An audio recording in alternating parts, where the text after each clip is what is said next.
Deep brain stimulation and BNS पर खास बातचीत करने के लिए आज हमारे साथ मौजूद हैं फोर्टिस हॉस्पिटल मोहाली से डॉक्टर निशित सावल जी।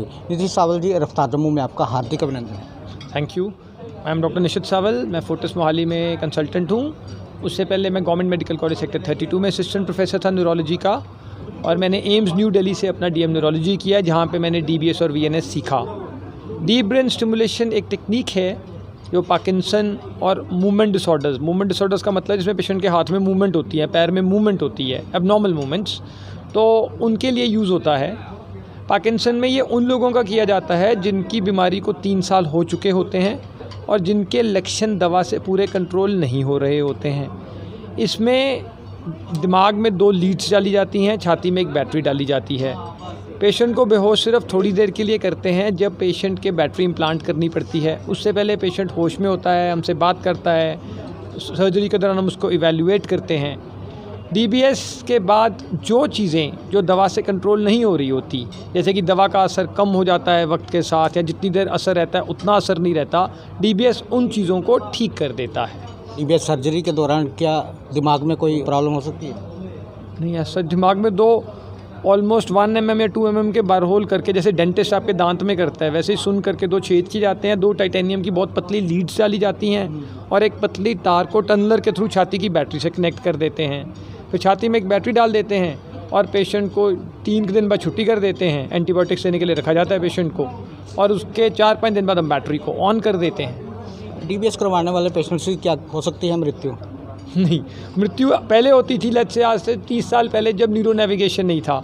अब न्यूरो नेविगेशन है। न्यूरो नेविगेशन एक कंप्यूटर के थ्रू एक 2 करोड़ का वो आता है, फ्रेम आता है, इसे स्टीरियोटैक्टिक फ्रेम बोलते हैं। उसके थ्रू हम डालते हैं तो कंप्यूटर एक पूरा रास्ता बताता है। एक एमआरआई उसमें ऑलरेडी फेड होता है, तो ब्लड का छोटा सा भी वेसल आता है तो वो उसको रास्ता सेपरेट कर देता है। डीबीएस करवाने के बाद क्या है जीवन परित्याशा?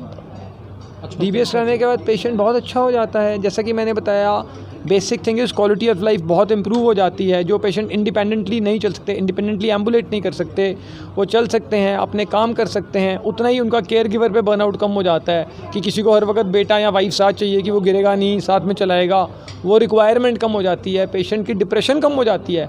जो पेशेंट दूसरों पे डिपेंडेंट हो जाता है वो यूजुअली डिप्रेस हो जाता है, वो डिप्रेशन चली जाती है। पेशेंट इंडिपेंडेंट, अपने आप को सशक्त महसूस करता है दोबारा से। डीबीएस सर्जरी करवाने के बाद क्या करना चाहिए, क्या नहीं करना चाहिए?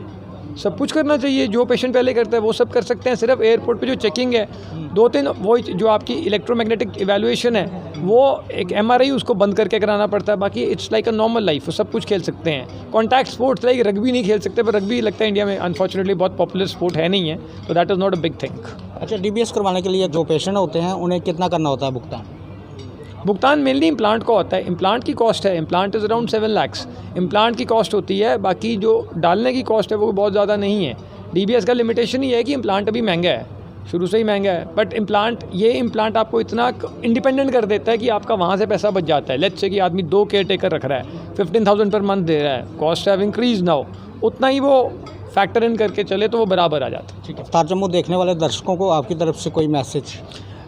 मेरा मैसेज ये है कि जो पेशेंट नहीं रिस्पॉन्ड कर रहे हैं पार्किंसन के, उनके बारे में डीबीएस सोचना चाहिए।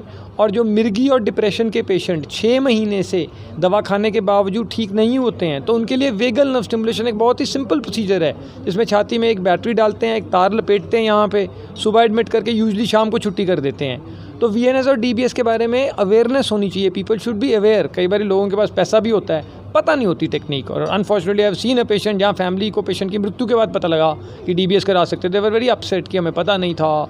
तो आई थिंक अवेयरनेस इंक्रीज़ करना डॉक्टर्स का, मीडिया का एक कंजॉइंट एफर्ट होना चाहिए कि हेल्थ के बारे में अवेयरनेस होनी चाहिए, नंबर 1। नंबर 2, उन्हीं पद्धतियों पर विश्वास करना चाहिए जो एविडेंस बेस्ड हैं। कुछ लोग बोलते हैं ना कि वहाँ चले जाओ, उनके हाथ में शफा है, शफा होता है, I am not denying that, पर उन्हीं थेरेपीज़ पे विश्वास कीजिए जिसमें एविडेंस है, सबूत है। Recently, I will not name, supreme court ने भी किसी केस में यही संदर्भ में यही बोला है कि साइंटिफिक एविडेंस पे जाइए प्लीज़, कमर्शियल मार्केटिंग पे मत जाइए, go with scientific evidence. Media should tell people go with scientific evidence. Doctor साहब, जानकारी देने के लिए बहुत बहुत धन्यवाद। Thank you. Doctor Nishit Sawal जो कि फोर्टिस हॉस्पिटल मोहाली से जम्मू में पहुंचे थे और डीबीएस और वीएनएस पर इन्होंने भरपूर जानकारी दी और वो सारी जानकारी आप तक पहुंच गई। आगे भी देखते रहें रफ्तार जम्मू। जय जम्मू, जय भारत।